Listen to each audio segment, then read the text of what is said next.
Thanks to BAMM for asking us to come and speak today. We've been supporters of BAMM for many years. I'm going to talk a bit about the history of Art4Space. We've been in business for 20 years and we're going to pull out a selection of our projects to show you and share with you. So, to kick off, we're a not-for-profit social enterprise. Myself and Julie Norburn here, we're co-directors. We've got 2 non-exec directors, we've got 7 part-time staff, and we've got a core of 6 volunteers. We set up in 1999, we had a real passion for art in communities. I had a real passion for Mosaic. I was working with the Mosaic company. Jules had done a PGCE, she had a community art degree, and there was a third member who's not with us anymore now. She was really into workshops. So we all came together in 1999, and it was just a time where we wanted to get something going. We were keen to see what we could do. We got a bit of money from Prince's Trust, and that allowed us to do a bit of business plan, buy a few tools. And then we got going. We decided we were just going to start by focusing on schools. We were going to market ourselves to schools, work with the children, doing the designs and creating mosaics for their playgrounds. And for the first few years, that's what we did within Art4Space. In 2002, we moved into Stockwell Studios, which was an artist collective. It was individual artists working, and they wanted to bring in a community art organisation that had a bit more of an outreach, more of a community engagement feel to it. And so then we became quite established in Stockwell.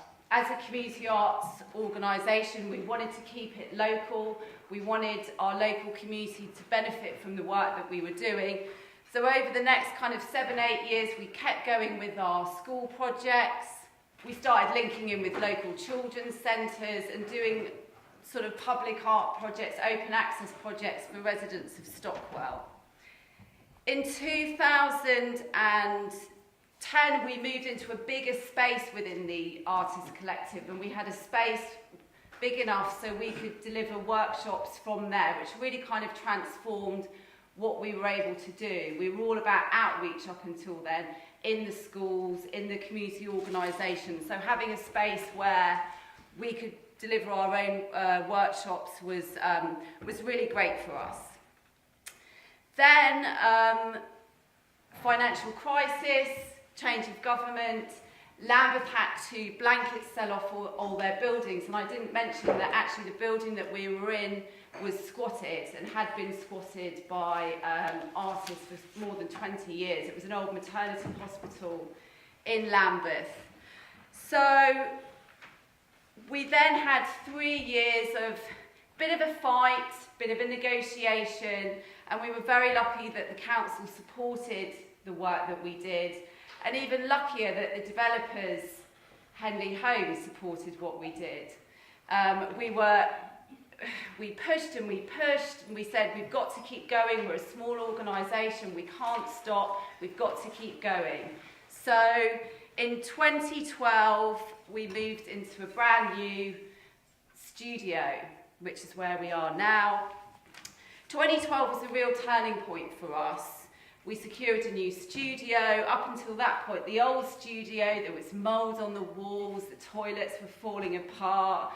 We'd have layer competitions, we'd have 10 layers through the winter. So having a proper studio, for us as Art4Space to function in, but also in terms of our profile in the wider community, really helped with where we were at. Also in 2012, we won Lambeth Business Award, we won Best Creative and Cultural Business, so again that was a great accolade for us. And we also secured some funding to help with our business planning. So I think between the setup and up until 2012, we were a partnership, we were building ourselves up, and 2012 was really transformative for us. We've done a few, Jules and I really love to travel, so we've done a few international projects. We're going to talk about one of those later on. So to give you a quick overview of our services, school projects is probably the bulk of what we do. We work mainly in primary schools. Community projects, we work with youth clubs, hospitals, children's centres, community organisations.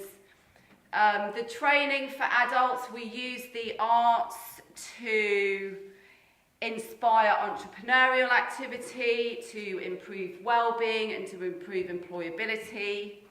The training for children, we've developed a course called Why Art Matters, which again uses the arts to help children that are at risk of disengaging from education or that come from complex backgrounds. Public and private commissions is a smaller aspect of what we do, but it's a service that we do offer. Again, we'll talk about a few of those later on. Corporate engagement with team away days, staff team away days, volunteer days, and offering sponsorship packages.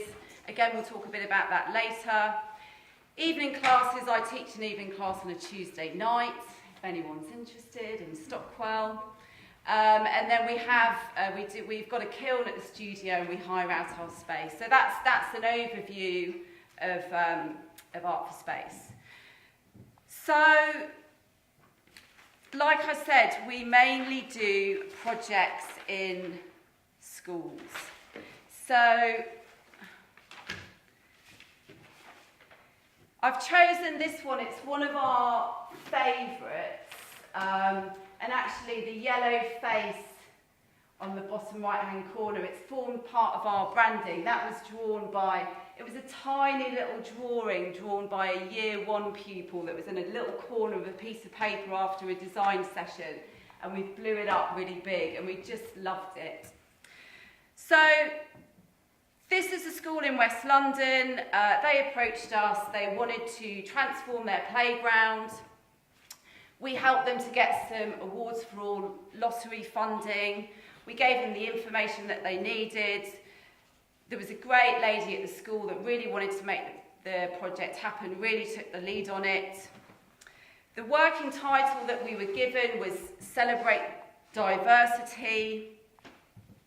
So we had to break this down. We generally do a one-day design session where schools quite often like the whole school to be involved in these projects. So on our design session, we'll do year 1, 2, 3, up to year 6.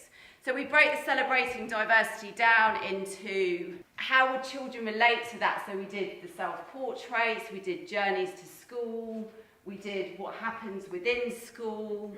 We finish the day with a big pile of drawings. We take them back to the studio, put them into a composition that works on the wall, and then we come in and do the ceramic workshop. So we work with the younger years who make clay pieces that go into the artwork. We work with full classes. Then once we've done the ceramic workshops in school, we take the ceramics back to the studio, dry them out, paint them, fire them, and then they're ready to go into the artwork. Then we work with the older years to do the Mosaic aspect, where we work with smaller groups because you're using tools. So we work with groups of 8 to 10. And we like to keep the Mosaic workshops, even though there is a design, there is a framework, we like to keep them quite free and quite open. So the children, they're not only learning how to use the tools, which they all find very exciting, but they're also making those colour decisions and colour choices. All of these sections are done onto fiberglass mesh, which we then take them back to the studio. We have a team at the studio that finish all the sections off. We come back into school and install it. So, in a nutshell, that's a typical school project for us. So, I'm going to hand you over to just a couple of close-ups. So these are the ceramic pieces you can see up here. And then there's the close-up of the face, which we just love. Like I said, drawn by year 1 5-year-old. So I'm going to hand you over to Jules now, who's going to talk to you about her Birds Fly to Africa projects. Yes, thank you. So Birds Fly to Africa 2015. I got the inspiration for this project when I was at the Chile intervention with some artists in this room who were chosen to work with Isadora. And I was travelling on a train on the way back one day from doing the town hall, Mosaic in a way. And yes, I just saw these migrating birds, and every time I got the train back into Santiago, I would see them. And then I just started to dream about birds and the symbolism, and got me thinking that I would love to do a bird project. I'd already got links with this Africa school for a number of years because I'd been getting them buildings and uniforms. That was something else through my son's school, and I was part of the PTA for that. So what with my idea of doing some kind of mosaic birds and having my links already with Africa, I decided to put a project idea together. And I started very small, very manageable. I thought I could turn this around. And I started with the concept of 10 families would make a mosaic bird. The families would sponsor the bird, and that's how I would get the money, and then I'd take it, or I'd package it and send it to my Africa school in Kenya. So I presented this to the head teacher, and he was an executive head teacher at the time of 9 schools, and he loved the project so much. He said, I want all my schools involved, every kid involved, every parent involved. So from this very small project, it suddenly became I was involving over 4,000 children, working with 9 schools, 170 classes. You know, it turned into a mammoth thing. And actually, I don't even think the budget increased that much at my time. So I was suddenly like, yeah, all very excited, and realised I had a very mammoth task on my hands. But I did get help along the way, and to make this project happen, because the budget was tight. But I think when people saw that, actually, we off from that, we were doing lots of independent fundraising, so I got all the schools involved, and you know, suddenly the pot of money did go up. It was okay in the end. Another key thing about this is that the mosaic aspect then is every class of the 9 schools were called by bird names. So what I did was I got these kits together, sent the kit into the class, so one would be skylark, penguin, pelican, and then every child, which is usually 30 in a class, put their mosaic class bird together. And there was a kit with some tiles, but what I encouraged was for every child, if they could, to bring things in from home. So they did, and I talked about, we've done a lot of work about the Kenyan multicultural links, you know, the national curriculum thing anyway.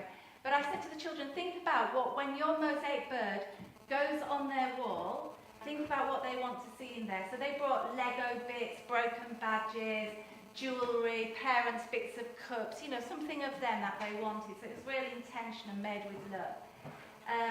So I did get all the birds done, got them stacked up, and thought, how am I going to get these over? Because mosaics are heavy, and it became a lot heavier than I'd anticipated, actually, because of the style of the mosaic we were doing. So I approached FedEx, and they said, yes, we'll sponsor you. So I thought, great. So I put one of the birds on my little bathroom scales, and I worked out that with 170 of these things, it's going to be X amount of kilograms. And I thought my measurements were quite accurate. But when I got in the van, took all the mosaic birds to FedEx office and said, yeah, we'll box them up, we'll fly them over there. I got my calculations very wrong, and they were 3 times heavier than what I'd said. And they said, look, this is going to cost like £5,000. We'll send a third of them. And I was like, what am I going to do? You can't just send a third of the boat.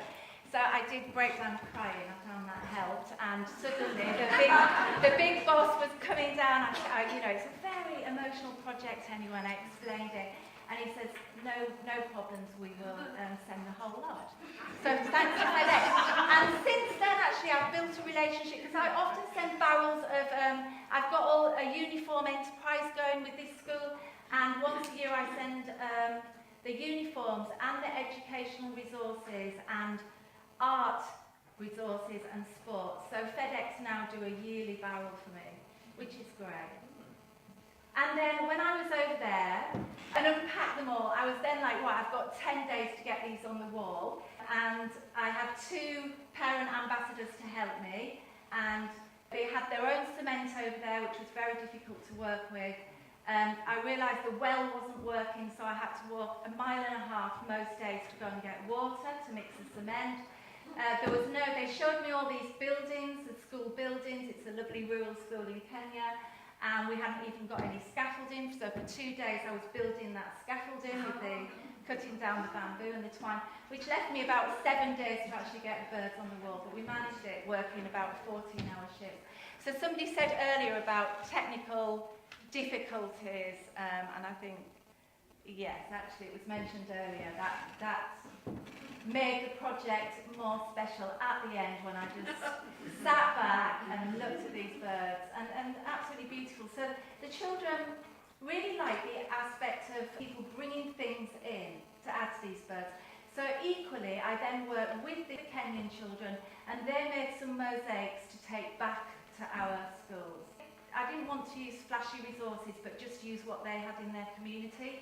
So most of the mosaics I made with them to bring back to our schools is motorbike bits, actually. We would go to the mechanics, and we got lots of motorbike bits, and we made these amazing African animals out of motorbike bits. So yeah, I think that's it. Thank you. So there's just a couple of close-ups. And they're decaled, aren't they? They're printed tiles of the mosaics. Okay, so connecting Stockwell. In 2014, the Mayor launched a crowdfunding campaign to encourage local communities to improve their local high streets. So we thought it was a great opportunity for us to do something for our local high street. There was a perfect kind of site that we had in mind, so we went for it. So how it worked was you had to rally up loads of community support, get people pledging, bidding, excited, up for the project, and then the mayor would, at a certain date, decide if they wanted to pledge a larger sum of money to your project. So it was a little bit of a lottery. Anyway, we didn't get it, but by that point, there was quite a lot of momentum for the project. We had the community engaged. We got some funding from a local developer. We got some funding from the housing association. And obviously we had good, strong links with the local schools, so that they were kind of keen to get involved in it as well. I want to show you a little film now, so I'm not going to talk too much about it because the film kind of goes on, goes into it. So we were doing the project, and I thought, this is a really long stretch of mosaic. I wonder if this might be the longest stretch of mosaic in London. So we just kind of went for it, and London Live jumped on it, and they came down with their TV cameras. So I just wanted. The longest mosaic has been created in South London. The 77-metre-long piece of art made by various groups living in Stockwell. I'm going to pause it there, but that just gives you a little flavour of what that project was about. So moving on to South London Theatre, they approached us as they were moving premises. They were moving into an old fire station, and they wanted us to do a community project that celebrated the history of the building. And we chose this one because it's a more kind of sophisticated style of mosaic. We're quite often working in primary schools, so there's lots of butterflies and rainbows and birds, but this has got a different kind of style. We did a programme of workshops. We worked with a local disability group. I think we even set up a workshop at Feast, a local market, to get the wider local community involved. A lot of this, the actual mosaic, was done back at our studio. So there it is on the mesh, and there it is finished. What was the horse about, do you know? Sorry, I didn't have much to do with this project. It's the old Victorian fire station, so it was the horse-drawn cart. Right, okay, there you go, very good. Guinness Trust, it's a really large estate in Brixton, quite a famous estate. They've undergone a huge regeneration project, which started about 2 or 3 years ago. Lots of disruption for local residents. They're being moved, they're being rehoused, and a resident approached us who'd done one of my Mosaic courses and said, look, I really want to get a community project going. I want to get the kids involved. She got the funding, and we just set up in the heart of the estate. We got everyone together to design and make this, and this was for a new playground area. It was a great project, open access, lots of children involved, and even though not many adults got involved, they kind of knew that it was happening. They would come in and ask and talk about it. So it was mainly a young persons and children project, but there was a definite sort of wider impact. You can see ceramic sections there. Again, it's a bit of a celebration of the area in a time of change, and it really helped to instill a sense of ownership of that new playground. Instead of the developers coming in and whacking in a new playground, them creating artwork that went into it kind of really helped to make it theirs.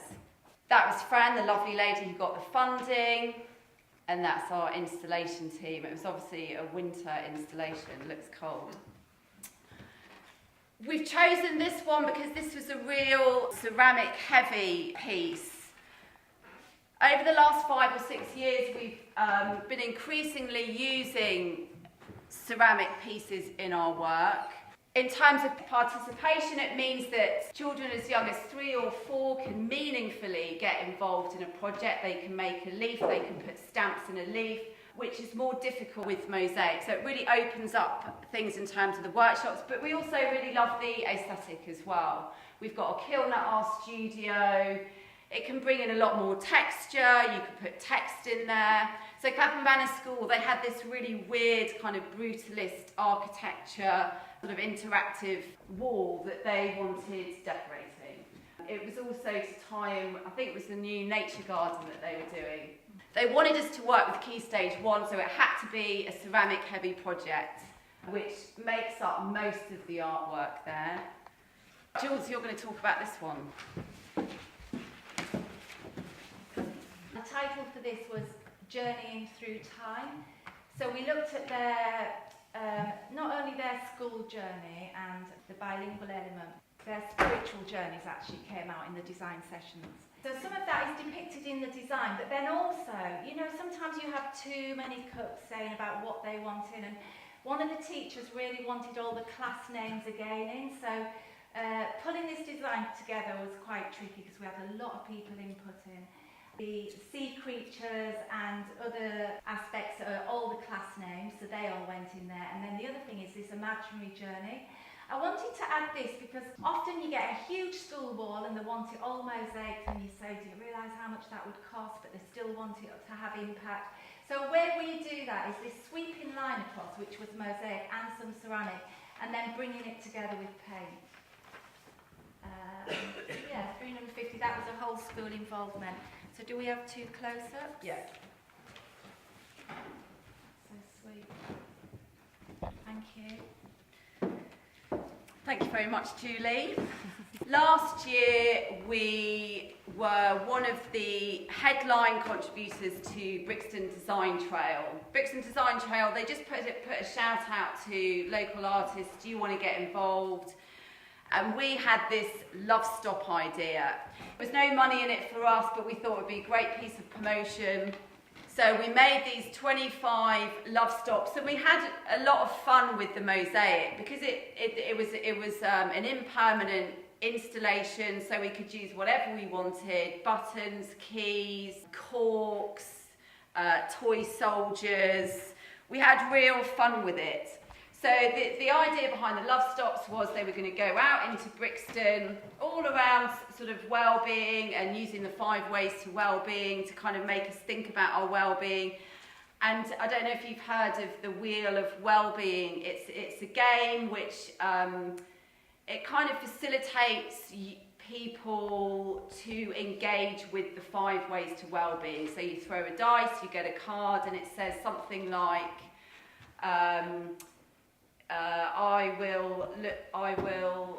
I'll phone a friend tonight. So there's a real kind of call to action, and you either accept that card or you say you won't accept the card. And these actions, they're all based around, what are the 5 ways to wellbeing? Come on, Jewel. They are take notice, keep learning, connect, action and giving. Action and giving, I'm sure. Anyway, yeah, I'm sure if you look it up. It's everywhere on out on the internet. So the idea was we'd put the love stops out. It would open up a conversation about well-being. We used Mosaic because that's what we know, and we just had real fun with the artworks. There they are all together. That was what we were inviting people to do, was kind of share it on social media. Royal Hampton Court Flower Show. We were approached by a really lovely lady who had a bit of experience in Mosaic, but she needed a little bit of help in making this happen. She had a link with Charlie Bloom. I think Charlie Bloom had asked her to do a Mosaic section for the garden, but she just needed a bit of support in terms of technical advice, and I think a little bit of help with the design. Again, there was no money in this for us, but one, she was a really lovely lady and we wanted to help her out. And also it was a great bit of, obviously that went all over our social media while we were involved in that. Especially when it became a silver winning garden. In terms of the mosaic, it's a very simple mosaic. It's just pixelated. It's just using squares to kind of make a suggestion of flower blooms. And you'll see in this picture, the colours in the mosaics tie in the colours of the flowers. So it kind of really helps to hold the garden together. I mentioned at the beginning that we do corporate engagement. As a not-for-profit community art organisation, we're really committed to offering the corporate sector opportunities to meaningfully engage with their local communities. So over the years, we've done a series of one-off days. So how we do that is a corporate might approach us and say, look, we want to do a team away day or a volunteer day. Then because we're quite linked in Stockwell, we'll approach the local children's charity or a local youth club and say, look, we've got a team coming in. Do you want us to make some artwork for you? So those work really well. It's a great benefit to the community organisations. The staff really love it. What the corporate team say to us is they love that there's a beginning and an end. In their normal working life, they're constantly chasing never-ending lists of emails and emails. They love that it's a beginning and an end. And actually, we found that stepping stones really works well for these. And approaching any kind of community organisation or youth club, they're not going to say no to having this artwork there. We also offer sponsor opportunities. We get all our cement and grout for the year from Ardex. We get a lot of our tools from QEP.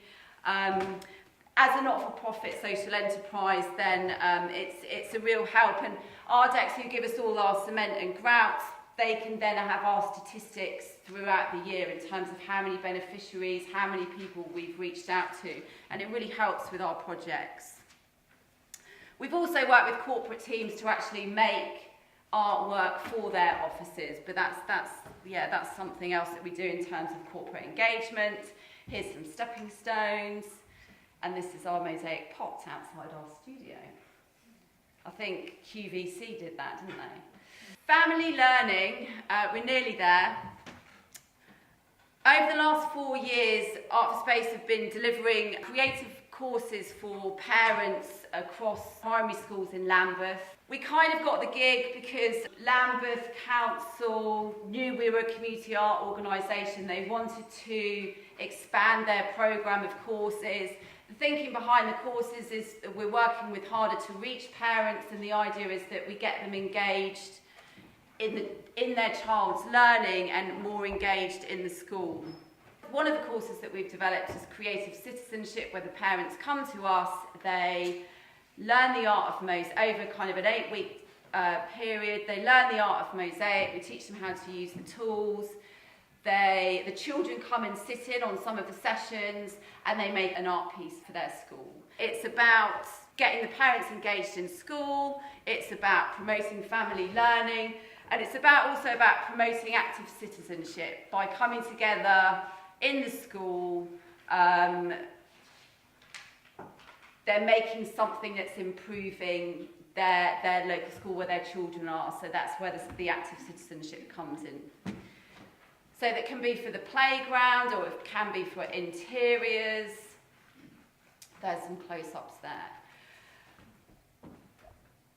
This year, the cafe at the base of the Shard was being rebranded, and the concept manager heading up the rebranding happened to love Mosaic. So he wanted to work with local artists. He really loved the work of Antonio Gaudi. So Jules kind of jumped on it, and we suddenly have a meeting with him, and we're like, ooh, we're going to be at the Shard. I think part of the reasons why we got that was they liked the fact that we were a community art organisation. So we were commissioned to design and create this piece, but he also wanted to have a kind of a live art element to it, so he wanted us to workshop it with the customers. So he wanted us to do an element of it there. So we did most of the sections back at the studio, and then we kind of workshopped some of the sections.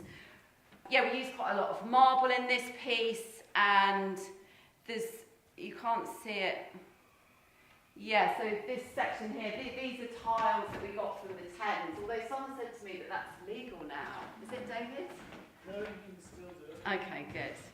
It started off being this huge project. He was like, I want Gaudi benches outside of the garden, we're going to do a massive pillar, and we got really excited. We were like, yes. But it ended up being a 1 metre by 6 metre little panel in the corner, but we're still pushing for that huge column. Finally, this is what we're working on at the moment. It is going to be London's largest school mosaic. It spans 88 metres. We've done all the workshops in school just before the end of the last school year. We did lots of clay making workshops.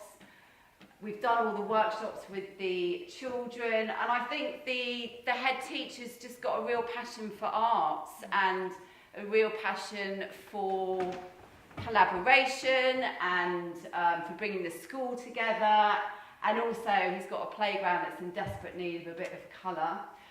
We did quite a few after workshops where it's an opportunity to get the wider local community in, get parents and staff engaged in the projects as well. So our team, I think that's the last, our team are at the studio now. We're going for an October installation on this, all being well. So yeah, that's it, that's us. Thank you.